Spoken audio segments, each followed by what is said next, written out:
नमस्कार बंधुरा आज के मैं आपनादेरके तैरी करे देखाबो पुई शाकेर जे पुई मिटुरी हय सेई पुई मिटुरी चिंगड़ी माछ दिए एबं सब सब्जी दिए एकटा झाल करब जेभाबे आमादेर बाड़ीते करे ठीक सेइभाबे आपनादेरके तैरी करे देखाबो। आशा करब आजकेर रेसिपि आपनादेर भालो लागबे। भालो लागले किन्तु अवश्यई शेयार करते भुलबेन ना आपनादेर आत्मीय बंधु बान्धबदेर काछे। कड़ाई बसिए दिएछि, कड़ाइयेर मध्ये परिमाण मतो प्रथमे सर्षेर तेल दिए दिচ্ছি। तेलटा भालो करे गरम करे नेब। एखाने आमि तेलेर परिमाणटा एकटु बेशी दिलाम जेहेतु आमि प्रथमे बेगुनगुलो एकटु छाका तेले भाजबो। यदि आपनारा चान एभाবেও करते पारेन अथवा बेगुन छाका तेले ना भेजेও करते पारेन, एकबारे डायरेक्ट फोड़न दिए रान्नाटा करे निते पारेन। देखुन आमि प्रथमे बेगुनगुलो दिए दिচ্ছি, बेगुनेर उपर परिमाण मतो नुन हलुद दिए भालो करे लाल लाल करे भाजबो। दुपुर बेलाय एरकम एक प्रथम पातेर रेसिपि यदि दुर्दान्त हय आर कि चाই। एकबार हलो आमार रेसिपिटा फलो करे आपनारा बाड़ीते तैरी करे देखबेन। आशा करब आपनादेर सकलेर भालो लागबे। আর আপনি যদি ফেমাস দোলুন্স কিচেনের নতুন বন্ধু হয়ে থাকেন তাহলে চ্যানেলটা সাবস্ক্রাইব করার জন্য অনুরোধ করছি আর সঙ্গে থাকা বেল বাটনটা প্রেস করে দেবেন, তাহলে আমি যখনই নতুন কোনো রেসিপি আপলোড করব সবার প্রথম আপনার কাছে নোটিফিকেশন যাবে। দেখুন বেশ লাল লাল হয়ে এসেছে বেগুনটা। এবার কিন্তু আমি বেগুনগুলো তুলে নেব আর তার সাথে তেলও আমি কমিয়ে দেব। তেল কমিয়ে রাখার পর এর মধ্যে ফোড়নের জন্য দিয়ে দিলাম কয়েকটা কাঁচা লঙ্কা, দুটো শুকনো লঙ্কা আর 5 ফোড়ন। ফোড়নটা ভালো করে ভেজে নিচ্ছি। ভেজে নেওয়া হয়ে গেলে এর মধ্যে আমি প্রথমে যেহেতু চিংড়ি মাছ দিয়ে রান্না করব তাই প্রথমে চিংড়ি মাছটা দিয়ে দেব।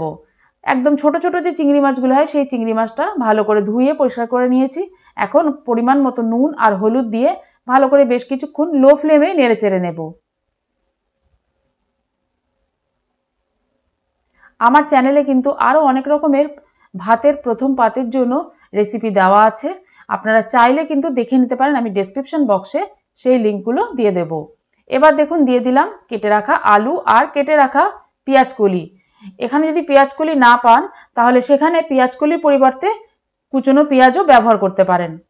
যেহেতু আমি এখানে পেঁয়াজকলি ব্যবহার করেছি তাই এখানে আমি আর পেঁয়াজ ব্যবহার করিনি। এইভাবেই লো ফ্লেমে বেশ কিছুক্ষণ কিন্তু ভেজে নিলাম।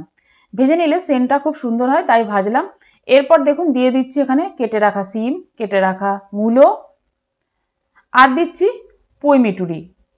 পুঁই শাকের যে বীজগুলো হয় সেই পুঁই মিটুরি আমি এখন এখানে অ্যাড করে দিলাম। এবার ভালো করে দেখুন নেড়ে চেড়ে নিচ্ছি। নেড়ে চেড়ে নেওয়ার পর বেশ কিছুক্ষণের জন্য লো ফ্লেমে ঢাকা দিয়ে দেব।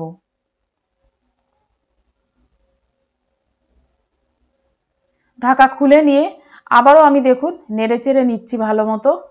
এরপর আমি এখানে ভেজে রাখা বেগুন আর দিয়ে দেবো এখানে পরিমাণ মতো সামান্য একটু জল।